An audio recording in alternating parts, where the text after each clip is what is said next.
John 10:9. I am the gate. Whoever enters through me will be saved. They will come in and go out and find pasture. I am the gate. Salamat Panginoon dahil kayo ang gate. Napakahalaga ng kahulugan nito sa amin. Patuloy niyo kaming paliwanagan ng higit pang mataas at malalim na kahulugan nito. Ama namin, kataas-taasan, we pray that you will enlighten us further on the meaning of your Son Jesus being the gate. We praise you, we thank you, and seek enlightenment from you in the name of your Son, Jesus. John 10:7-9. Jesus said again, I am the gate for the sheep. All who have come before me are thieves and robbers, but the sheep have not listened to them. I am the gate. Whoever enters through me will be saved. They will come in and go out and find pasture. The immediate context of this saying of Jesus is John chapters 9-10. Katatapos lang pagalingin ni Jesus ang lalaking ipinanganak na bulag.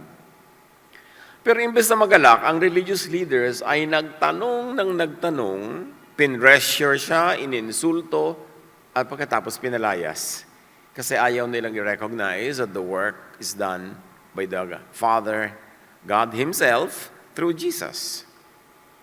Kaya pag nagsalita si Jesus tungkol sa sheep, sa gate, sa magnanakaw, tulisan, at shepherd, hindi ito random na kwento tungkol sa farm life. This is a response to a religious crisis. Who truly opens the way to God, to safety, to freedom? Si Jesus ba o sila? And who merely controls the doorway? Sino ang tunay na daanan at sino ang nakabaralang, harang at pumipigil lang? Ang bulag na pinagaling ni Jesus ay pinalayas ng system. He was thrown out of the synagogue, pero hindi siya napalabas sa bakuran ng Diyos. Pinalabas lang siya ng religious leaders sa kanilang poder, itinakwil dahil kumikilala kay Jesus. Pero hindi naman nila nailayo sa Diyos. The true gate was not the council, not the synagogue, not the gatekeepers. The true gate was Jesus. But long before John 10, Scripture had already taught Israel to think of God as shepherd and His people as sheep. Matagal na yung tema ng turuan na yan, na ang Ama sa Langit ay pastol at ang kanyang mga anak ay tupa. Psalm 23 pa lang shows the shepherd who leads, restores, protects, and provides. Psalm 121 verse 8 shows God watching over the people's coming and going. Isaiah 40:11 shows God gathering the weak sheep and carrying them close. Ezekiel 34 names the crisis. False shepherds feed on the flock instead of caring for it. Observe, ang tagal-tagal ng tema ito. Ipinakikilala ng kataas-taasan na maraming fake shepherd, maraming false, that instead of taking care of the sheep, ginagatasan lang nila, kinakatay, pinagsasamantalahan, ginagamit. Then Jesus comes and tells one and all, I am the gate, I am the good shepherd. God answers by promising to shepherd His people Himself. Ano pa nga naman ang nalalabing gawin kung napakaraming nagtaksil sa gawain, napakaraming nagpanggap na mga pastol, pagkatapos kinakawawa lang ang tupa, so talagang ipinangako ng Ama na siya mismo, and as we will see, through the Son, will be the shepherd of God's people. So when Jesus says, I am the gate, He stands inside the whole promise. Yun ang konteksto nun, yung promise na yon ng Ama. Denouncing all who have come before Him. Napakabigat ng binitawan ni Jesus sa salita. Sabi niya, all who have come before me are thieves, are robbers. Lahat ng nauna sa akin na yan, mga magnanakaw. Aming ganun. Mga nandaya. In Jesus, God's protection, access, and shepherding, and care are now personally present. Hindi na pangako lang, tinupad na. Dumating si Jesus para bigyang katuparan, ang kalayaan, ang pag-aalaga sa mga anak ng Diyos. What are false gates? Marami. Kasali na ang fear, guilt, group control, religious performance, human approval, and leaders who sound protective while progressively possessing the sheep. Yan yung mga false gates. Diyan pumapasok ang tao, akala nila by going through guilt, going through hardship, yung pagpayag na sila yung makontrol, yung mga religious performances, pagkuha ng approval ng mga religious leaders, akala nila yun ang daan patungo sa pasture, patungo sa life, patungo sa safety. Pero tinawag yan ni Jesus lahat na false gate. So, observe. Manuri. Tumingin. Magmasid. Para makilala ang false gate from the true gate, Jesus Himself. Do not enter life through the gate of fear. Enter through Jesus. Pinakakain ka ba o ikaw ang kinakain ng shepherd? Dapat clear. When Jesus says the sheep did not listen to the thieves and robbers, He means there are those who never surrendered to false voices throughout time. At talaga naman, kahit sa scripture, mababakas natin, throughout time, meron talagang hindi nabudol. Merong hindi nahikayat, hindi nabighani, at hindi nalinlang ng mga false shepherds. Laging may voices of truth. Most of the time, it is silenced by the majority, silenced by the official institutions, pero laging merong voices na pinapakinggan yung mga naghahanap ng katotohanan. Again, observe. Even when you read scripture, you will see remnants of people who never really were taken in. Pansinin ang mga hindi sumunod sa fakery at fake voices. Isa na dyan, the healed man in John 9. Matapos siyang pagalingin ni Jesus, inimbestiga siya ng mga Pharisees. Sabi, bulag. Pero kailan pinagaling? Sabat. Nagtrabaho ang nagpagaling. Gumawa ng putik, itinapal sa mata. Ikaw naman bulag, nagtrabaho ka rin, lumublob ka doon sa pool, sabat na sabat, hindi mo dapat gawin yan. So, you are not from God. Jesus is not from God. At sabi naman itong healed man, ewan ko sa inyo. Malay ko kung makasalanan siya or not as you claim. Ang alam ko, pinagaling niya ako. At ako'y gumaling. At dahil doon, siya ay sinipa from the fellowship, from the community. Siya ay pinatalsik. This man did not give in to those false voices representing God. Hindi siya nakimi, hindi siya nakaya na payukuin dahil sabi niya, ang alam ko, pinagaling niya ako.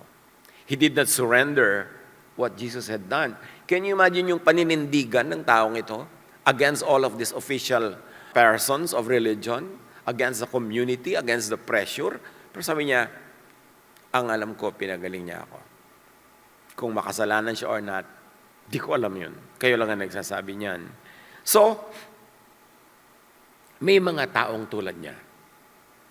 In fact, yung mga taong nakapanood nung nangyari, sabi, kung hindi siya from heaven, kung hindi siya godly, kung sinful siya, bakit niya napagaling? Bakit niya nabigyan ng sight yung bulag? Sabi ko, magagawa ba yan, isang sinful? Pati sila pumapalag sa official verdict ng mga religious leaders. So as you can see, hindi lahat na kayang bulagin. The sheep heard the thieves, but they did not recognize life in them. Pakinig sila ng pakinig, araw-araw, linggo-linggo, buwan-buwan, taon-taon, pero wala naman silang kagalingang natatanggap. Yung bulag-bulag pa rin, yung pilay-pilay pa rin, yung gutom-gutom pa rin. Nakikinig lang sila sa mga sinasabi ng mga ito, pero ang mga sinasabi naman ay hindi nakakapagpalaya, hindi nakakapagpalakas, hindi nakakapagpagaling, hindi nakakapagpatibay. So, baliwala, para lang sila mga latang maingay na walang katuturan. Observe some others who do not submit to such authorities. Kasi hindi naubos yan at nawala all throughout time. Laging merong nakakarinig ng tinig ng kataas-taasan na hindi nagpapalinlang sa malalakas, maiingay at dominanteng tinig na naghahari sa kapaligiran. John 10:9, sabi ni Jesus, I am the gate. Whoever enters through me will be saved. And the question is, saved from what? Saved from whom? Meron na kasi agad presumption ng mga tao kung ano yung ibig sabihin ng salvation na yun. Pero maraming kahulugan yun. Tapos sabi pa ni Jesus, because I am the gate, the sheep will come in and go out and find pasture. In this context, Jesus keeps the sheep safe from whatever devours life, false access, false shepherds, wolves in disguise, spiritual captivity, and religion with control but no pasture. Makahulugan kasi yung gate. Pwedeng pangsara, pwedeng pangbukas. Saan isinasara yung gate? Isinasara sa mga dangers to the sheep. Pero binubuksan yung gate para yung sheep lumabas pag nais pumunta sa mga streams of water, pag nais kumain sa mga damuhan, pag nais magpahinga sa green pastures, hindi nakalock yung gate. Hindi sinasabi ng gate na dito lang kayo sa loob, walang lalabas. Dito lang kayo kakain, bawal kumain sa labas. Dito lang kayo makikinig, hindi dapat makinig sa iba. Yung gate na si Jesus, bukas siya at sara sa tamang oras. Jesus does not say, I am the wall or I am the fence. He says, I am the gate. Because a wall blocks, a fence separates, and that is not the work of Jesus. Trabaho yun ng Pharisees. So identify and avoid walls and fences with no open gate. One way lang, papasok. Bawal lumabas unless sipain ka palabas tulad ng ginawa dun sa taong nagkaroon ng pagtingin, nagkaroon ng sight dahil naniwala kay Jesus, sinipa palabas. Doon ka lang makakalabas pag sinipa ka. A gate knows when to close against danger and when to open toward pasture, nourishment, refreshment. Jesus is both entrance into safety and the way out toward life. Mahalaga yun, ha? Mahalagang image yun na maintindihan natin. Ganon din ang matapat na Jesus communities. May freedom of movement. Hindi bawal lumabas. Hindi bawal kumain sa ibang fields, sa ibang pasture. Hindi bawal makinig, matuto from others. Observe this. This is not hard to see. Maraming mga bakuran, sinasabi nila, bakuran ito ng Diyos, community of God and God's people. Pero parang kulungan. Gustong ko sa kanilang papasukin, inaakit ka, ang dami-daming gimmick para ka dumalo, sumali. Pero pag nandun ka na sa loob, wala nang labasan. Hindi ka na pwedeng kumain sa iba, sa kanila na lang. Mahalagang maunawa yung ibig sabihin ni Jesus sa mga shelter na ito. In ancient sheep enclosures, there is an opening but no solid door. Tulad nitong isang kulungan na ito, protection ng mga hayop. I took this photo myself sa Africa. Mga tinik-tinik, mga siit-siit, para ang mga hayop na kumakain sa mga damuhan sa labas, paggabi, papasok sila dyan para hindi sila mapunta ng mga leod, mga kung ano-anong mga sisila, kakain sa kanila. Pero walang pinto. Meron lang pintuan. Remember, ang pintuan yung opening. Pinto, yung pansara sa opening. Ganyan lang. Because the shepherd lay across the entrance, tulad nitong inimagine natin na ginagawa ni Jesus. Doon sa bukas na pintuan, siya ang pinto na pangsara. Bakit minamabuti niya siya ang pinto na pangsara? Para siya rin ang pangbukas. At siyang nakakapag-decide kung ano makakabuti sa sheep, isara o ibukas. Isasara pag may danger sa labas, pero ibubukas pag-ibig ng mga sheep at safe naman na lumabas. Para manginain, para uminom, para magpasuroy-suroy, masyal-masyal, maglibangan, magkwento ang mga sheep outside of the bakod. Yun ang tunay na community ni Jesus. Hindi ka kinukulong, hindi ka sinosolo. Merong freedom to find pasture. Now, kay Jesus as the gate, his body became the gate. Nothing enters without crossing him kasi siya ay protector. But nothing leaves without passing through him. Siya yung liberator. At nandun siya, hindi para kapigiling lumabas, kundi para makatiyak niyang bubukas pag gusto mong bumukas. Kasi kung ibang tatayo doon, kukulungin ka na, hindi ka na papalabasin. This is the difference between a true Jesus community and a Pharisaic community. Sa true Jesus community, Jesus is the gate that opens and closes kung anong dinedemand ng ikabubuti ng sheep. The gate stops what destroys and releases what needs pasture. Jesus is not only security, he is freedom as well. Matthew 7:15, watch out for false prophets who come in sheep's clothing, but are inwardly wolves. Ano yung mga wolves na yan? Ano kanilang intensyon? Solohin para kainin ang sheep. The danger is not always obvious. Mabuti pa yung wolf outside. It is threatening and alam mo danger yon. Pero ang dangerous yung wolf inside. That is worse. And what is worst? A false shepherd that is most dangerous because the sheep trust him. Bakit inihalin tulad ng mga tao sa sheep? Kasi ang mga sheep mapagtiwala, masunurin, sunod-sunuran, at tingnan ninyo, mga kapatid, ganon din ang humanity.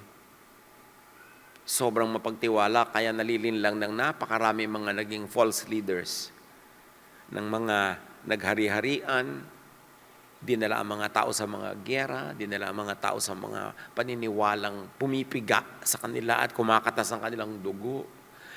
Sumasali sila at umaanib sa mga grupo na kinakatas ang kanilang pera, inuubos ang kanilang lakas, ine-exploit sila, at sunod pa rin ang sunod. Kasi nga parang sheep. Akala natin matatalinong tao. Tingnan ninyo kung gaano kadaling mauto ang mga tao. Kung gaano kadaling sumunod sa mga charming and charismatic leaders, no matter kung saan sila dinadala. Kaya sabi ni Jesus, these are my sheep, but I am the shepherd, and I am the gate. Yan ang kailangang mangyari. Ako yung gate. Kasi kawawa yung sheep pag iba ang gate. False shepherds may speak of safety and salvation. But instead of leading sheep to pasture, slowly lead them towards slaughter. Kaya sa ating inimagine na illustration, yung mga sheep sumusunod sa akala nila ay shepherd. Sumusunod ka. Akala mo sheep, ang pangako green pasture, quiet water, grace, acceptance, love, peace. Pero sa harap pala, wolf. At malalaman mo kung kailan huli na, dinadala ka pala sa katayan, judgment, more laws, rejection, unlove, and guilt. Gaano karami ang napasunod sa ganitong uri ng false shepherd? Napagsamantalahan lang. Na-exploit lang, inapi, kinawawa, pinagilty, pinalungkot, tinanggalan ng life, inagawan ng love life, inagawan ng life, at pasensya ka sa buhay mo. Kaya sabi nila, the sheep may spend its whole life fearing the wolf only to be eaten by the false shepherd. Ang lungkot naman. So, observe. Manuri, magmatyag. In Jesus' setting, some religious authorities carried the law, controlled access, defined belonging, and decided on sipaan Nasa kanila lahat yung authority. At kitang-kita natin ginawa nila yun doon sa man born blind na pinalaya ni Jesus. Tapos itinakwil nila. The danger was that stewardship of holiness could become control over the wounded. Diyan tayo maging mapagmatsyag, mga kapatid. Kasi yung religiosity and religious leadership and spiritual leadership could so very easily become control, ownership. Jesus exposed many religious systems as burden factory. Yan ang mga ibinunyag ni Jesus. As if hindi pa obvious yun, kailangan pa niya sabihin, kaya siya itinakwil ng mga religious leaders. Kasi nabibisto ang mga trabaho nila. Jesus exposed those many religious systems as burden factory, promoting and glorifying needless sacrifices that benefited the abusive false shepherds. Panahon na para makita natin how humanity is being deceived by all types of leaders na hindi maka-Jesus. Hindi Jesus ang style. Ang lahat yan, ano man ang label, ano man ang pangalan, ginagamit lang mga tao. Kaya religious, kaya political, kaya social, kaya ano man yun. Tingnan ninyo kung nang-exploit lang, kumukuha ng mga tagasunod para maging kapangyarihan behind them ang kanilang mga tagasunod. In Matthew 23:4, Jesus describes leaders who tie heavy burdens on people but do not help carry them. In Matthew 23:13, Jesus warns against leaders who shut the kingdom in people's faces. Yung mga ibinibunyag na yan ni Jesus, mga religious leaders, hindi mga kriminal, hindi mga obvious na mga masasamang tao. Sila yung mga wolves in sheep's clothing. The problem is not simply strictness. The problem is that the gate does not feel like mercy. It becomes pressure, fear, and control. Takot na ang nararamdaman ng mga tao. Takot na mapagalitan, mapahiya, matanggal. Hindi na yung nag-uumapaw na kagustuhang pumunta dahil lumalaya, dahil sumasaya, gumiginawa, kundi natatakot ma-reject, natatakot ma-bulletin board, natatakot na ma-criticize, nagtatago, nagpapanggap para huwag maparusahan. But a true sheep pen protects inside and opens to outside pasture. Isa tong mahalagang titingnan na quality. Okay, nagpa-protect sa akin itong gate na ito, pero does it open for me to go to outside pasture? Does it open for me to find nourishment? O sinosolo ang tenga ko, wala akong pwedeng pakinggang iba, sinosolo ang aking mata, wala akong pwedeng basahin o tingnan iba, abay mag-isip-isip. Hindi na yung gate na yan na si Jesus. Ibang gate na yan.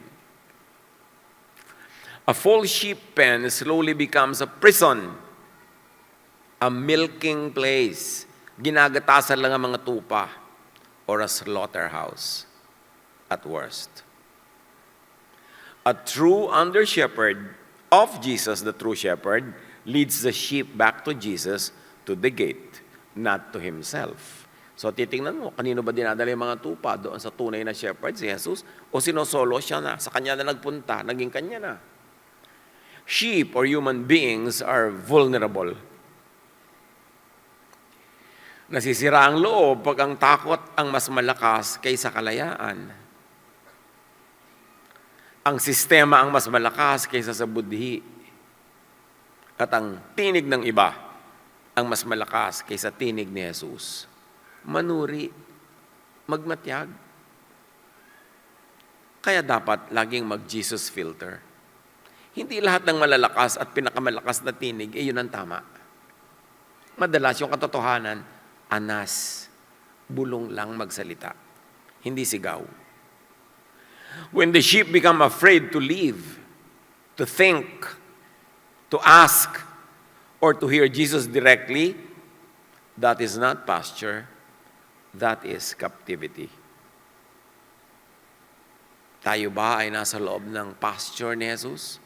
Or are we captives of some Pharisees? Jesus the gate does not imprison the sheep. A gate that only closes becomes a prison. But a gate that only opens becomes exposure and danger. So kailangan balance. The true gate, Jesus, closes against what destroys and opens toward pasture, to what nourishes, to what refreshes.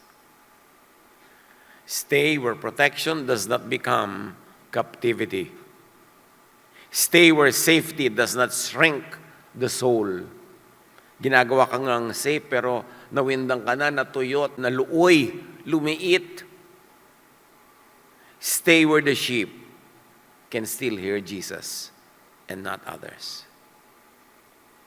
Not every gate that claims to protect actually protects. Some gates protect only the owners. Ikaw ba ang pinoprotect o yung system? At ginagamit ka lang pang-protect ng system. Sa prison, fear becomes leverage, safety becomes business. The sheep feel safe while becoming less free naman. So, pipiliin mo ba yun? Safety in numbers, safety in tradition, safety in predictability, pero free ba? Reject any system that uses God's name but leaves the sheep smaller, weaker, more afraid, and less alive. Yan ang malungkot na nangyayari sa marami. Jesus is not the shepherd who feeds on the flock. He is the shepherd who gives himself for the flock. What will you do if you're invited to lunch, but you're invited to lunch to be eaten for lunch? And many times, that's what invitations lead to. So, mag-ingat-ingat. What is God's pattern of protection? Sa Psalm at sa Isaiah, it is shown that God's protection is not merely fence around. It is presence inside. Kasama, kapiling, kaulayaw ang kataas-taasan. So when Jesus says, I am the gate, He is describing saving presence. God standing between the sheep and what devours them, then opening the way toward pasture. So, at this point, let us pause. What devours us? Ano ang lumalamon sa inyo, sa akin, sa atin? Anong ngumangat-ngat, kumakagat, sumisipsip ng ating dugo? Ano ang nagtatanggal ng ating lakas, ng ating saya, ng ating sigla? Ano ang nagtatali, nagkakadena sa atin? Ano ang nagbabawal sa ating sumaya, maging malaya? Ano ang nagbabawal sa ating gumawa ng mga bagay na hindi naman ipinagbabawal ni Jesus? At sila lang ang nagbabawal. Identify all that. Kasi yan yung false gates. Nangangako ng protection. Pagkatapos yung pala, sasarilinin ka lang. Kahit nga sa pag-aasawa, naku, ang tinatanggap ko mga tanong sa Facebook. Mga pagsisisi, nakapag-asawa pa, nakulong lang tuloy. Dinomina na nung asawa. Pati ba naman kung gaano karaming bawang ang ilalagay sa ginisa, talagang idinidik ka nung asawa at malaking gera mondial pag hindi siya nasunod. Ito namang isa, takot na takot sa malaking away. So, bakit yung asawa mo hindi takot sa away? Ikaw lang ang takot, kaya tuloy sunod ka ng sunod. Kasi, pinamihasa mo. Kinontrol ka na ng kinontrol. Marriage is partnership, hindi yan lordship over the other. In love, you are both captives of each other. Nobody is really a victorious captor of the other. Ganon dapat ang partnership, ganon ang pag-asawa, at ganon ang pananampalataya. Hindi ka ini-invite, tapos pag na-invite ka na, kulong ka na. Puro bawal, puro control, puro galit, puro pag-guilty. Ginagatasan ka, at the end, kakarnihin ka pala. Ito ang tinutukoy ni Jesus. Hindi malayo sa nangyayari sa ating paligid noon, ngayon, at sana naman hindi hanggang bukas. It is happening. People being exploited by leaders.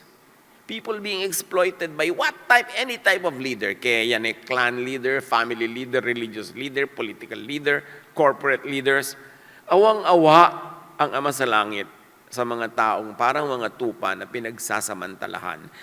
Tayo naman mga tupa, dapat tayong magmatyag, magbukas ng mata at tingnan, ano ba talaga nagsasamantala sa akin? Kailangan makalaya ako dyan. Hindi naman iisang grupo lang yan o isang tao. Marami kumisa yan nagtutulong-tulong para hut-hutan ka, para sipsipan ka ng dugo, para tanggalan ka ng sigla, agawan ka ng saya. Dapat gumising ka dahil sabi ni Jesus, I came that you might have life and have it abundantly. Have it to the full. Ayokong lugi kayo. Ayokong kawawa kayo. Ako'y nandito, inaalagaan kayo para kayo bigyan, hindi para kunan. Para kayo i-lead to safety, i-lead to pastures, hindi i-lead to prison. Ano-ano ang nagkukulong sa atin? Marami yan. Marami. Bilang mga anak ng Diyos na kumikilala sa sa liberating work of Jesus, dapat natin kilalanin ang mga prisons na yan at palayain natin sarili sa paliwanag, kaliwanagan at tulong ng Panginoong Yesus. Hindi ka nilikha ng Diyos at hindi ibinigay ni Jesus ang kanyang buhay sa iyo para ka lang alipinin, kawawain at ikulong ng iba. Sino man yun? We all stand before God as children of God. John 10:10, Jesus says, the thief comes only to steal and kill and destroy. Jesus comes that the sheep may have life to the full. Identify who steals from you continuously, non-stop.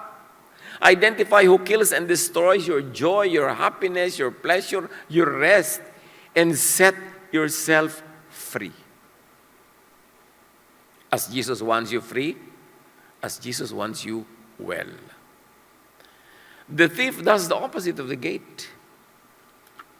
Where Jesus gives pasture, the thief takes, drains, and destroys. Devouring is not always obvious. Sometimes it is slow spiritual reduction. Your peace stolen, your trust killed, your conscience damaged, your fear grows, and Jesus is diminished. So be watchful. The gate and the good shepherd belong together. The gate protects from danger. The shepherd guides movement toward pasture, toward life. Yun ang purpose ni Jesus, to bring you to pasture. He leads me beside still waters. He restores my soul. He leads me to rest in green pastures. Doon ba tayo dinadala ng sino mang sinusundan natin? Manuri, kumawala, kung hindi yun ang nangyayari. Safety without pasture becomes confinement. Freedom without protection becomes danger. So again, balance ang mahalaga. Guidance without Jesus becomes control. Follow the shepherd who guards, guides, and sets free. Pasulitin natin ang pagsasakatawang tao ni Jesus at ang pagbibigay niya ng buhay para sa atin. Kailangan, we claim that destiny. We claim that life that is full, vibrant, alive, loving, and loved. A Jesus-shaped community does not make fear the fence, nor leaders the gate. Kilalanin kung talagang Jesus community yan, dapat hindi takot at pananakot ang bakod na nagkukulong sa mga tao. The wounded are not shamed in a true Jesus community. The vulnerable are protected, not exploited. The questioning, the curious are not immediately treated as enemies and silenced. Leaders help the sheep hear Jesus rather than merely obey the enclosure. Mag-isip-isip tayo mga kapatid kung anong ginagawa sa atin ng ating mga affiliations, mga memberships, mga activities. Kung tayo napupunta sa kalayaan o sa pagkakulong, sa paglago o sa pagliit, pag-urong, sa ligaya o sa lungkot. Leadership help the sheep hear Jesus and hear Jesus more and more. So Jesus says, I am the gate. He protects without imprisoning. Mahalaga yung balance na yon. Life is entered through relationship with Him. So enter the Jesus gate. Avoid systems that use fear and shaming. Build communities where the vulnerable are safe and free because Jesus is the gate. Turuan niyo po kami, Ama, na lalo pang maunawa, malalim, mataas, malawak ang kahulugan that Jesus is our gate. Teach us to identify only fences, only prisons. Teach us to value the freedom that Jesus gives us, that Jesus gave His life for, na maging makabuluhan ang mga buhay naming lahat. Pagbulay-bulayan natin mga kapatid, isipin, i-apply sa daily life because Jesus is relevant in eternal and also daily life. Panginoon, kausapin niyo po kaming lahat. Buksan niyo ang aming mata. Ipakita niyo sa amin kung paano pa kami higit na lalaya tungo sa pasture at paano naman kami patuloy na magpapaprotect sa inyong anak na si Jesus as gate. Be with the Lord. Be with the Spirit in silent reflection.